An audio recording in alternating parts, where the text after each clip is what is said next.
12 346. C'est le nombre record d'échantillons recueillis auprès des sportifs en 2024 par l'AFLD, l'Agence française de lutte contre le dopage. Une moyenne de 33 contrôles effectués par jour, réalisés à 50% en amont des compétitions, à domicile ou à l'entraînement.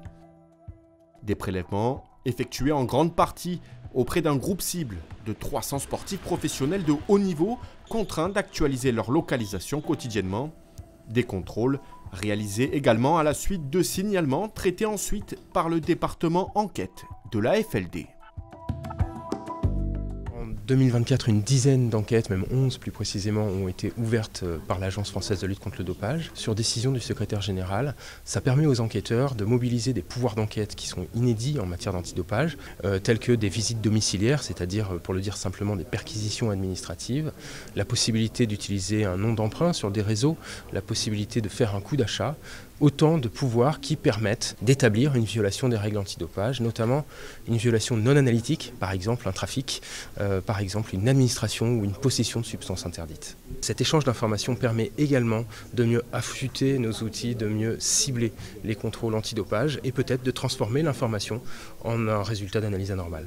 Et ce pouvoir d'enquête devrait être renforcé dans les mois à venir avec la nouvelle loi olympique. Le projet de loi en vue de la tenue des Jeux olympiques et paralympiques des Alpes 2030 est en cours d'examen au Sénat. Il contient des avancées importantes pour la FLD. Je pense notamment à l'inspection visuelle, voire aux fouilles des bagages, qui serait une possibilité qui serait ouverte sous certaines conditions aux enquêteurs de l'agence lorsqu'il y a une enquête. Ça permettrait concrètement une levée de doute vis-à-vis d'un soupçon que nous pourrions avoir à la suite d'un renseignement, par exemple.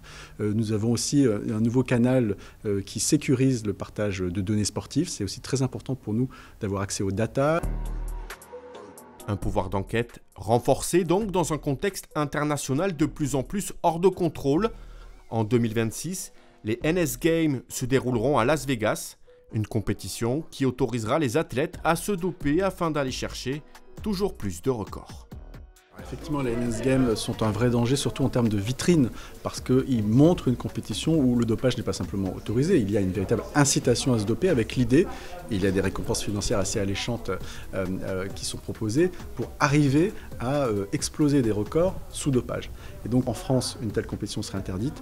Dans d'autres pays, on le voit notamment aux États-Unis, elle peut être autorisée dans certains de ces États fédérés. C'est sans doute sur ce point-là qu'il faut que les États travaillent pour empêcher et réguler ce type de compétition purement privée. Des jeux pour les dopés dont l'AFLD ne détournera pas le regard afin d'identifier les participants, leurs entourages et voir surtout ce qu'il en sortira en termes de protocole de dopage pour mieux ensuite le combattre. L'investigation, encore et toujours.